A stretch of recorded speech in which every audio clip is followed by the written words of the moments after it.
Ang mga maitim na ugat ng puno ay namimilipit, marahas na humahampas sa lupa. Para silang mga dambuhalang sawa na umiikot ang katawan, pilit na kumakawala sa bitag ngunit hindi magawa. Karamihan ay nananatili sa palibot ng pinakakatawan ng willow tree, kung saan karaniwang nakaumbok ang bahaging parang usbong, itlog, na ngayon ay parang bunganga ng isang halimaw, nagpapakita ng mga ngipin at umaatungal sa matinding sakit. Ang Ling Power ay marahas na nagbabago sa bawat pagbuka ng bibig at paghiyaw ni Yuziyu. Sobrang sakit, parang sakit ng panganganak. Hindi mapabilis ang proseso, kaya't ang magagawa lang ay sumigaw para kahit paano'y maibsan ang sakit. Lahat ng ugat ay tumalon mula sa lupa, itinutulak ang katawan ng puno pataas na parang isang solidong block, na nagmumukhang katawan ng isang hayop na may 4 na paa. Ang bahaging usbong itlog ng puno ay naging parang nguso ng hayop na nakaturo pasulong, habang ang nasa itaas ay mga tuyot pa ring sanga. Ang mga ugat sa ilalim ng lupa, matapos mamimalipit, ay marahas na umikot sa ere na walang sinusunod na pattern. Ang sakit! Ang sakit! Ang butas sa itaas ng kanyang noo ay unti-unting bumubuka. Bawat milimetrong paggalaw nito ay nagpapapawis ng husto kay Yuziyu. Hindi pa naman siya nanganak kailanman, paano niya malalaman na ang paghiwalay ng ilang sentimetro sa katawan ay ganito kasakit? Namimilipit ang willow tree sa pagtitiis, tulad ng isang hayop na may 4 na paa na kumakapit sa lupa. Ang siyam niyang ugat ay naging parang mga buntot ng sorrow, tinitiis ang matinding sakit mula sa lilang kidlat na tumatama mula sa langit.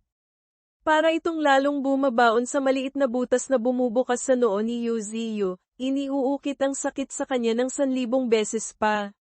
Ang halimaw sa loob niya ay bumangon, tumayo na parang isang dambuhalang daga, itinaas ang noo para saluhin ang milyon-milyong tama ng kidlat ng langit na puno ang himpapawid ng mga ungol na kasabay ng pagdagundong ng kalangitan, na para bang ang langit at lupa ay nahahati sa dalawa. Nagtiis siya, nagtiis, at nagtiis. Ilang beses na siyang nag-evolve, ilang beses nang nagpalit balat, ngunit sa bawat pagkakataon, kailangan niyang tiisin ang sakit na tumatagos sa puso't kaluluwa. Hindi ba't ito ang halaga para sa lakas na higit pa sa karaniwang mga nilalang? Sa wakas, ang sakit ng panganganak ay nagsimulang magbunga. Ang bitak sa noo ni Yuziyu ay biglang bumuka ng malakas, na parang may palm unit dito gamit ang kamay. Ang kanyang birding Ling Power ay tuluyang napalitan ng kulay pula. Sa loob nito ay walang tigil na umiikot na parang may buong kalawakan sa loob. Ilang sandali pa, ang willow tree ay mukhang isang katawang walang kaluluwa, nakaupo at humihingal ng malakas sa gitna ng makapal na alikabok. Ang ilang buntot ay marahang gumagalaw sa hangin, hindi na pumapalag sa lupa. Nawala na ang sakit, ngunit ang isip ay nahihilo pa rin. Naramdaman ni Yuziyu na mayroong isang bagay sa loob niya na tuluyang nagbago. Isang mahinang klik ang narinig. Ang butas sa kanyang noo ay bumukas, naglantad ng isang mata na may 7 maliliit na marka na may 7 magkakaibang kulay.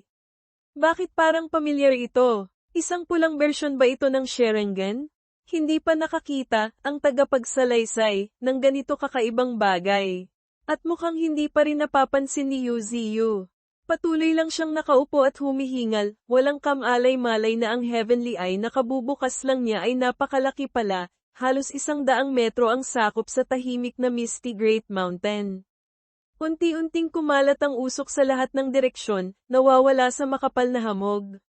Mula nang maamoy nila ang kakaibang Ling Power ng willow tree, lahat ng mutated beasts ay naghanap na ng matataguan, kaya't walang maririnig na ingay sa paligid ngayon.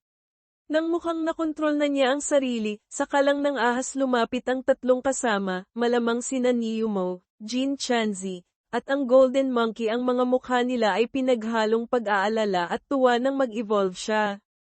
Ang Golden Monkey ay may kaunti pang takot nang makita niyang winasak nito ang buong kagubatan. Master, nabuksan na ang heavenly eye. Hirap pa ring huminga ang malahalimaw na bibig niya.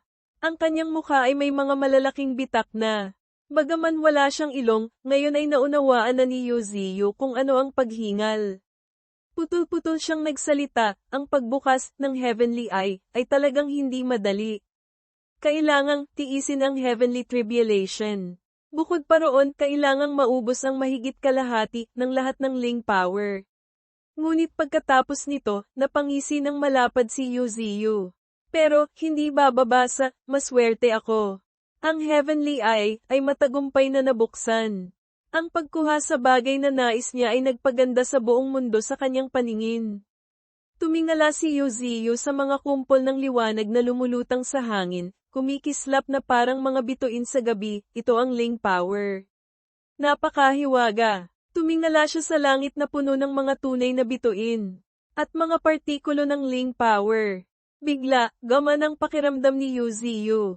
Napakahiwaga. Pakiramdam niya, pagkatapos niyang buksan ang Heavenly Eye, saka lang niya tunay na naramdaman ang hiwaga ng mundong ito. Nawala na ang lahat ng sakit. Naligo si Yuziyu sa liwanag ng mga bituin ng ilang sandali, pagkatapos ay marahang iginalaw ang ilang buntot at marahas na ibinalik ang sarili sa kanyang pangunahing anyo para pag-aralan itong mabuti. Dahil ang Heavenly Eye ay nasa bahaging usbong, itlog ng puno, wala siyang paraan para makita ito. Kaya't lumipat siya sa isang maliit na anyo mula sa sanga, naging pamilyar na anyong ahas, at gumapang pataas para tingnan ang kanyang bagong itsura. Ito ay malinaw na isang mata, na may maliit na pupils sa gitna. Ang kabuoang laki nito ay halos kasing laki ng peking ulo ng ahas na nakatingin dito ng malapitan. Pinag-aralan ni Yuziyu ang matang pula na parang dugo, di mat do nhu mao. Sa loob ng pupil ay may 7 tomo na kakaiba ang anyo, ngunit kaakit-akit din. Habang iniisip niya ang gamit nito, biglang lumitaw ang notification panel sa harapan ng usbong, itlog, hinihila ang kanyang kamalayan pabalik para basahin ito agad. Nakasulat doon, Divine Ability, Heavenly Eye 9 Realms of Heaven. 2 tuldok, bagong linya, taglay ang Earth Space, Fire Space, Ice Space, Lightning Space, Void Space, Vitality Space, Light Space, tala. Bawat espasyo ay maaaring lumago hanggang maging sariling mundo. Dahil ang lightning space ay lumamo ng mga ulap ng kidlat, lumawak na ito sa mahigit 1,000 metro kwadrado. What the? Napatalon si Yuziyu, at pati, ang tagapagsalaysay, ay gustong mapatalon dahil sa sobrang pagkamangha sa bago niyang kakayahan. Ang Heavenly Eye ay maaaring magtaglay ng mga espasyo? Nasaan ito? Bakit hindi ko makita? Muling inilipat ang kamalayan sa kanyang pangunahing anyo, tinitigan ni Yuziyu ang mga markang ito, ang mga tomo. Nahula niya, ito ba ang mga tomo na ito? Ngunit totoo ngang nararamdaman niya ang lakas ng mga elemento mula sa mga tomo na ito. Una, sa tuktok ng bilog ay ang kulay kayumanggi na katangian ng elementong lupa. Ang dilaw sa kaliwa ay ang elementong kidlat.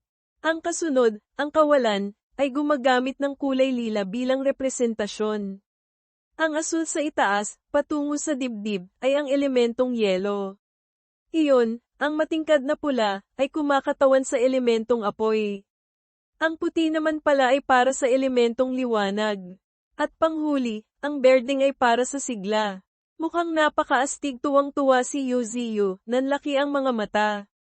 Ang ganda tingnan. Naiintindihan ko naman, pero, paano bubuksan ang mga espasyo? Mayroon bang PEL o password? Habang nakatitig siya, biglang ang kulay kayumanggi sa tuktok ay dumulas pababa, lumaki na parang isang mas malaking tomo, tinatakpan ang pupil sa gitna. Bigla itong nagbukas ng isang bilog na puno ng maningning na liwanag. Lumabas ito ng mabilis mula sa Heavenly Eye at sumugod pasulong na parang aatake kay Yuziyu, na nagpatili sa kanya, Uy! Uy! Binuksan niya ng malaki ang mata, nag-iingat, sakaling gusto siyang tamaan nito para makailag siya. Ang bilog na iyon ay palaki ng palaki, ngunit nang may distansya pa sa kanya, bigla itong huminto, kasing laki ng isang salamin. Nagbukas na ang espasyo, sigaw niya ng tuwang-tuwa, tapos ay ipinasok agad ang kamay para kumapa. Agad niyang nasapo ang pader, tapos ang sahig. Ang liit naman ng espasyo, mga 10 metro lang yata. Mukhang maliit na kuweba lang nakasya ang mga kuneho. Tinitigan ito ng masama ng ulo ng ahas ni Yuziyu. Para sa akin, isa lang itong maliit na supot. Ngunit ang system ay nagbigay na ng malinaw na gabay, bawat espasyo ay maaaring lumago hanggang maging sariling mundo. Kaya't kailangan lang ng kaunting swerte, at mapapalaki ni Yuziyu ang mga ito, kapwa sa laki at anyo. Iniisip ang eksena kung saan nahintay niyang lumaki hanggang sa hangganan ang 7 espasyo, napahalakhak siya ng malakas sa tuwa. Sa araw na iyon, ako na ang Divine Tree na nagmamay-ari ng 7 mundo. Sa ganitong masayang araw, dapat magdiwang ng kaunti, di ba? Ang kanyang mga dekalidad na buntot ng Zoro ay nag-apoy na parang logo ng Firefox, marahang umiikot sa hangin. Napakaganda! Si Big Sis Gua ay lumitaw, maganda na parang isang pinta. Masaya siyang tumawag, Master. Nabuksan niyo na ang Heavenly Eye? Bakit tamang-tama ang oras? Ibinalik ni Yuziyo ang kamalayan sa kanyang pangunahing anyong puno, itlog at tiningnan siya ng may pagmamahal. Ha, nag-breakthrough ka na pala. At tamang-tama pa sa araw na nagbukas ako ng bagong skill. Talagang isang bato, 2 ibon. Ngumiti si Gua. Hindi naman masyadong maamo ang ngiti, pero masaya siya para sa kanyang master. Hindi maikakailang siya ang pinuno ng 9 Great Vicious Beasts. Siya ngayon ay nasa peak rank 3 superhuman, malapit nang umakyat sa rank 4. Naisip ni Yuziyo, si Gua ang mutated beast na may pinakamabilis na paglaki sa buong bundok. Na ito, pangalawa lang sa panda, hari ng panda. Pagdating ng spiritual energy tide, tiyak na aabot siya sa rank 4 na superhuman.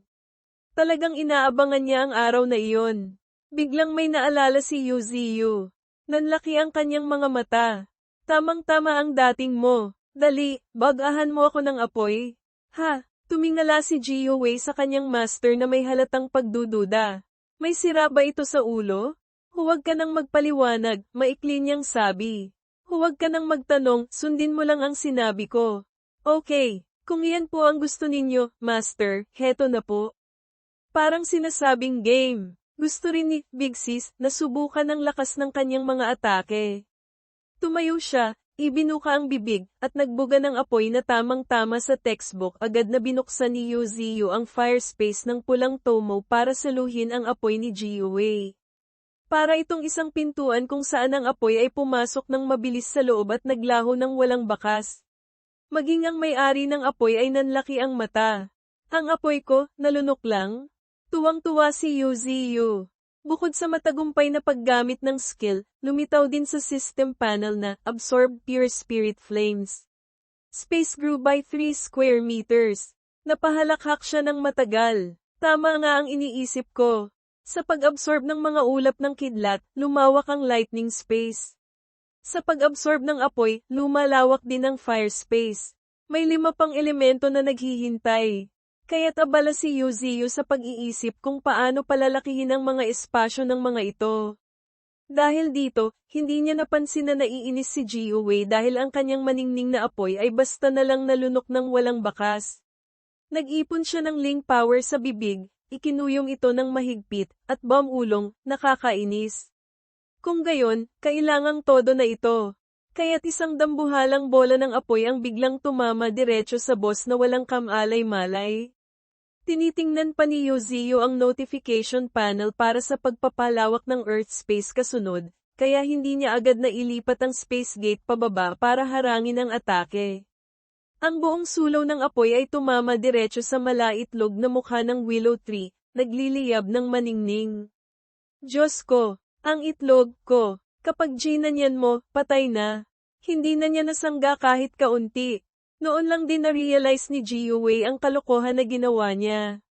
Napasigaw siya, Master, nang may matinding takot, iniisip na in-assassinate niya ito. Sa pagkakataong ito, kung makaligtas siya, ako ang patay. At nakaligtas nga si Yuziyo. Ang kanyang itlog ay lumabas mula sa nagliliyab na apoy na pilit pang dumidila ng ilang beses. Buong katawan niya ay nasunog at masakit, talagang traumatizing. Sumigaw siya, anong ginagawa mo?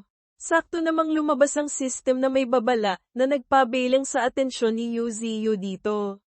Sinasabi nito na ang fire space ay malapit ng masira. Ang kanyang mukhang naitim dahil sa pagkasunog ay lumungkot. Ang espasyo nakakabuo pa lang, kapag sumipsip ng sobrang daming elemento ng sabay-sabay, ay madaling gumuho. Hay, hayaan na nga. Mas mabuting maglaan ng kaunting oras para sa kaligtasan. Dapat magsimula muna sa pag-absorb ng excited sana siya, pero kailangang magtiis ni Yuziyu. Sino ba naman ang may sabing ang bagong espasyo ay kasing liit lang ng butas ng ilong?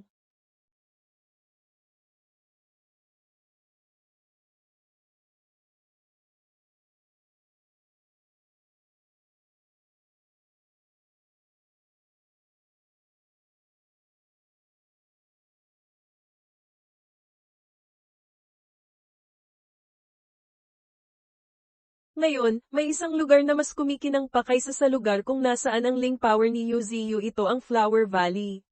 Walang nagbigay ng partikular na pangalan sa lugar na ito, tinawag lang itong Flower Valley dahil ang mga bulaklak ay nakalatag sa buong parang, nagsisiksikan sa iba't ibang kulay, kaya't halos hindi na makita ang mga dahon. Hindi basta-basta nagkaroon ng ganito ka-espesyal na lugar sa planeta. Dati, ito ang lugar kung saan itinatanim ang spirit flowers at spirit herbs ng Misty Great Mountain. Lahat ng mutated beasts sa Misty Great Mountain ay pumupunta rito para kumuha ng spirit flowers at spirit herbs na kailangan nila, yung spirit flower na maraming talulot, hindi yung dalawang bulaklak lang sa ulo. Isang babae ang tuwang-tuwang tumingin sa isang sariwa at malusog na bulaklak na puno ng makikinis na talulot na nagsisiksikan. Nakangiti siyang tumawag, "Little Sister Butterfly, tingnan mo ito." Namulaklak na siya. Ang ganito kagandang spirit flower ay dapat pasalamatan si Spirit Flower Big Sister, posibleng si mismo, sa masusing pag-aalaga. Nang marinig ito ni Butterfly, ikinaway ni Linho ang kamay ng may hiya at itinama, "Nako. Dapat pasalamatan ang tulong ni Little Sister Butterfly, ano?" Kaya't ang dalawang ginang ay nagpuri sa isa't isa, tuwang-tuwa, tumingala sa langit at tumawa ng malakas, "Ho ho ho. Ha ha ha." Walang gustong magpatalo sa papuri. Masaya ang pumuri sa iba, pero kapag ikaw naman ang pinupuri, nahihiya ka. Huwag ganyan. Huwag tumigil. Habang nagtatawanan ng dalawang babaeng ito, bigla nilang nakita ang isang bagay na kasing itim ng nasunog na uling na lumapit sa kanila nang walang katinag-tinog. Isang maitim na ugat ng puno ang biglang nagliwanag ng dalawang nanlilisik na mata at isang bilog na kasing pula ng dugo, na nagpatakot ng husto sa magkapatid o magkaibigan. Sa sobrang takot, sumisid sila sa mga bulaklak at damo para magtago, na parang nakakita ng multo. At habang tumatakbo, kung anong bulaklak ang mapulot, iyon ang ibinabato sa halimaw. Nahuli silang tumatawa pa, kaya paanong hindi sila matataranta. Sinalo ni Yuziyu ang mga spirit herbs na ibinato sa kanya.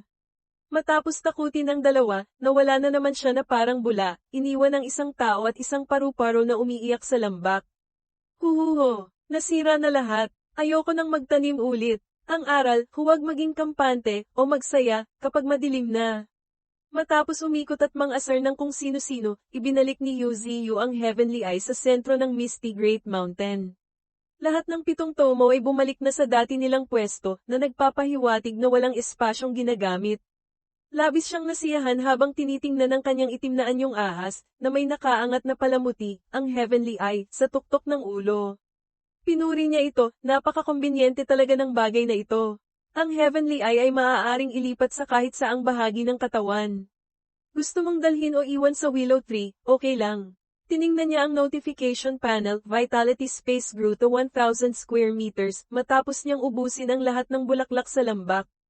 Napangisi si Yuziyu. Sapat na ito para magtayo ng isang maliit na villa.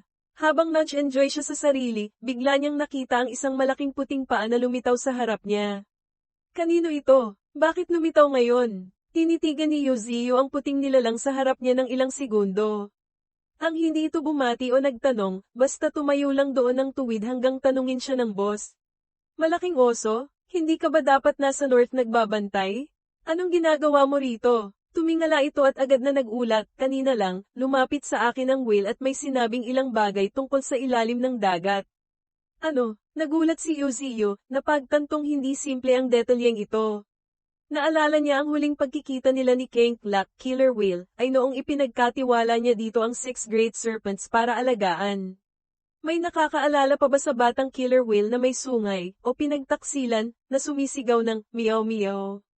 Mukhang panglaban ang itsura, pero mabait ang puso.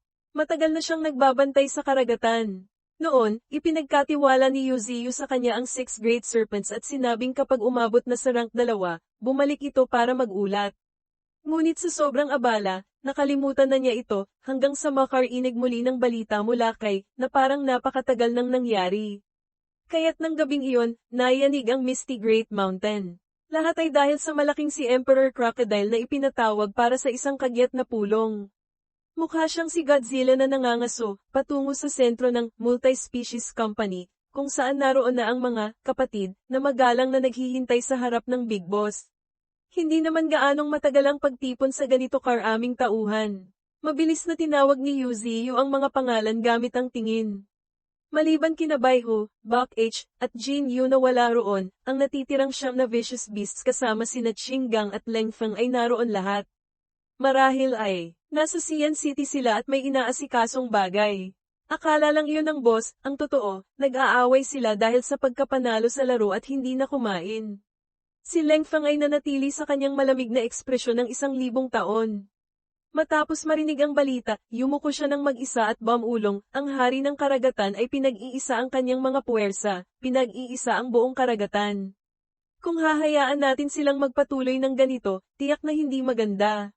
Sumabat si Jiu Wei, kung magkakaroon ng digmaan laban sa Sea Tribe, paano natin sila lalabanan? Nagsalita ang polar bear sa kanyang malalim na boses, sa ngayon, mahirap sabihin kung sino ang mas malakas sa pagitan ng Misty Great Mountain at ng Sea Tribe. Tutal, kakaunti lang ang impormasyon na alam natin tungkol sa ilalim ng karagatan. Seryosong nagsalita ng malakas si Jiu Xian, ayon sa sinabi ni Xiao Ai, itinigil na ng mga tao ang pag-explore sa Sea Tribe 3 taon na ang nakalipas. Ngunit hindi may kakaila na ang mga nilalang sa ilalim ng dagat ay patuloy na nagmamanman sa kalupaan.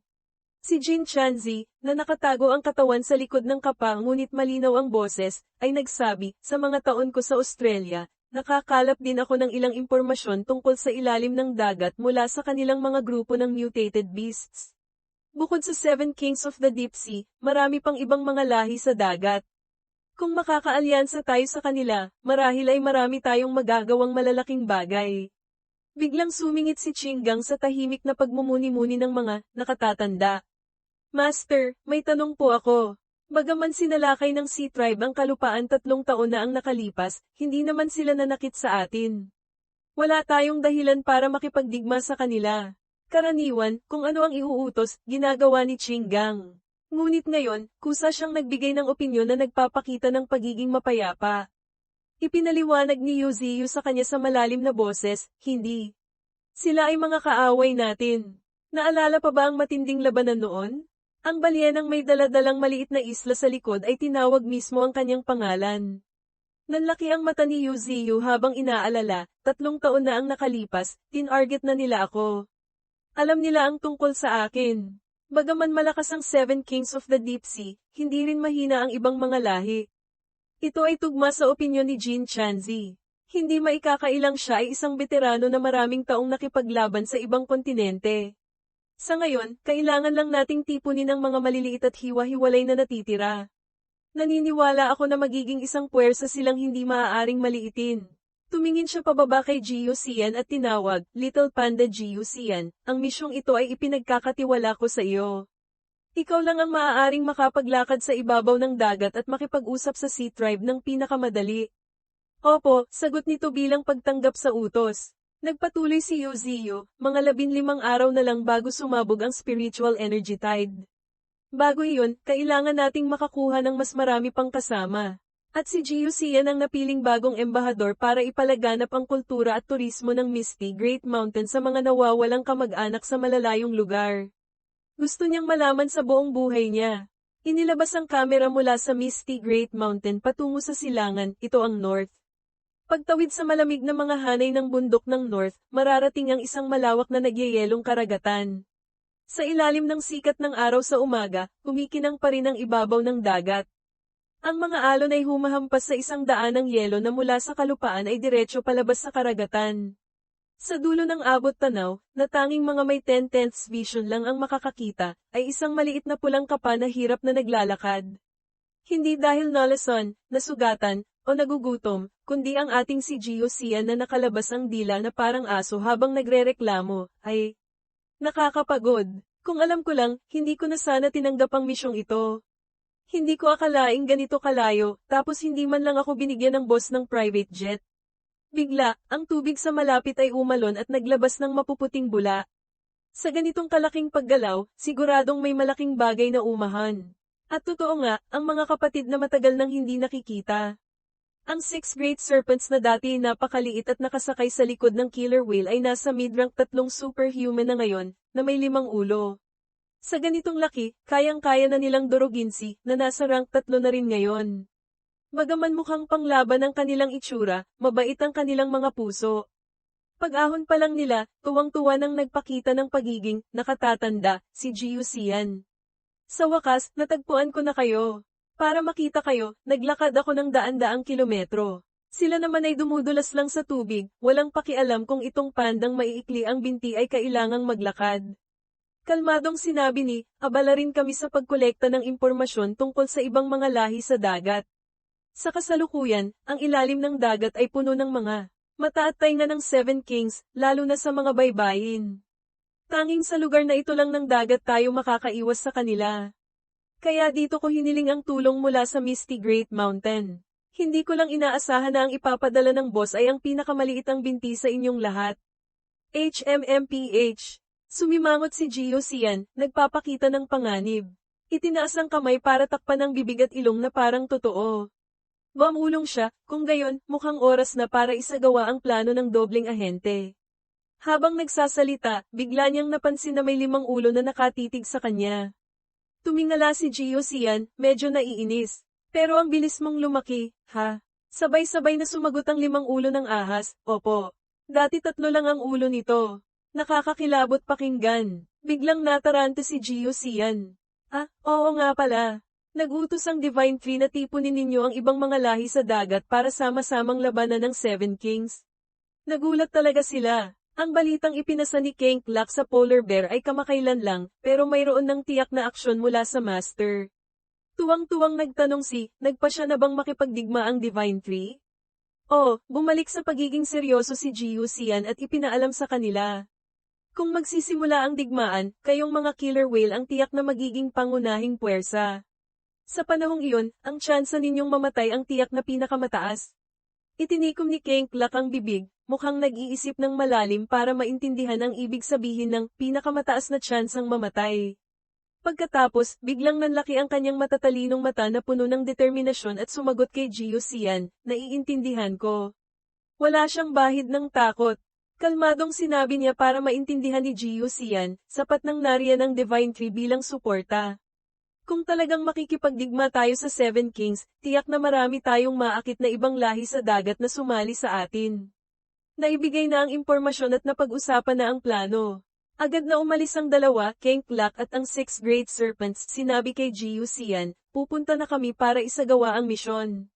Ha, hindi man lang ba tayo magkukwentuhan ng kaunti? Ngumuso si Jiu Xian habang tinitingnan silang papalayo, hindi makapagsalita. Bigla niyang na-realize na maaaring ito na ang huling pagkakataon na makikita niya silang dalawa. Bigla siyang sumigaw ng malakas mula sa batuhan, sandali, ano ba yun? Hindi pa naman kami nakakalayo, ang lakas mong sumigaw. Nakakagulat, lumingon siya at nagtanong, anong problema? Hindi alam ni Jiu Xian kung ano ang sasabihin. Ang ibig niyang sabihin, ang reaksyon sa balitang sila ang magiging frontline at mamamatay ay dapat sana'y iba kaysa sa kalmadong itsura na iyon. Nagngalit ang kanyang ngipin at ilang salita lang na may pag-aalinlangan ang lumabas, Wala, mukhang naintindihan siya ni. Lumangoy ito ng diretso kasama ang Six Great Serpents. Simpleng sinabi lang, alis na kami. Ang usapin ng buhay at kamatayan, malalaman na lang pagdating ng panahon.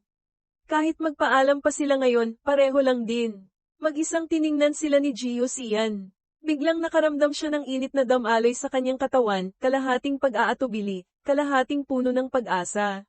Sana'y maging ligtas kayo.